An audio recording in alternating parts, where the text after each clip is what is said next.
Hey guys, welcome back to my channel. Here with Chef Pamela. For those of you who are new to my channel, welcome. Today I will be showing how to make a flan. So I'm going to begin by making the caramel first. So let's get to it. To begin our caramel, we will be adding in 1 cup of sugar and 3 tablespoons of water. We will mix it to combine the sugar with the water. It helps just to soften up the sugar, and now we will cook the sugar until we get a nice caramel amber color. I'm going to bring it to a boil and then I'll bring it to a simmer. We will cook the sugar until the sugar is well dissolved and changes in color. My sugar is beginning to change color. As you can see, it's now a yellowish color.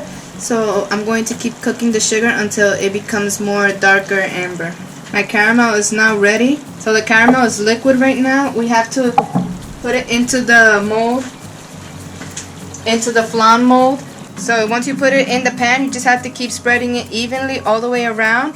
And we're going to put the molding into the fridge to harden the caramel. For our flan, now we have made the caramel and put it in the pan. And we have it in the refrigerator hardening. And so we're going to start making the flan now. We're going to be using 10 whole eggs, 2 condensed milk, 2 evaporated milk, 2 tablespoons of Dominican vanilla. And here I'm going to be making everything. You can make this also by hand, but I'm going to make everything on my stand mixer with the whip attachment. I'm going to add my eggs in first. I'm going to whip the eggs to get rid of the yolks and combine it before I start adding in my milks. So now that my eggs are well beaten, so while my eggs were beating, I actually opened up my cans and have them ready, and I also put my oven to preheat at 350. So now we will add in our milks. I'm going to beat to combine and then add in my vanilla.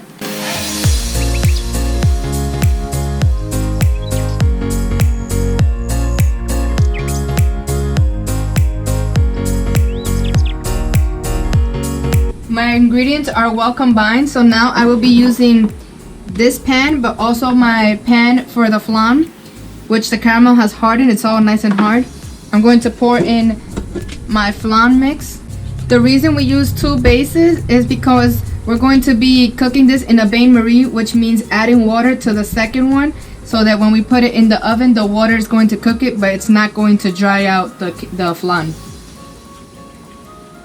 And we will be baking this in the oven for 1 whole hour. Our flan has just come out of the oven. We will now let it cool for at least 4 hours. So our flan has now cooled down completely.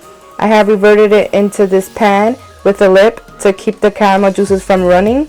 This is the final product for our flan.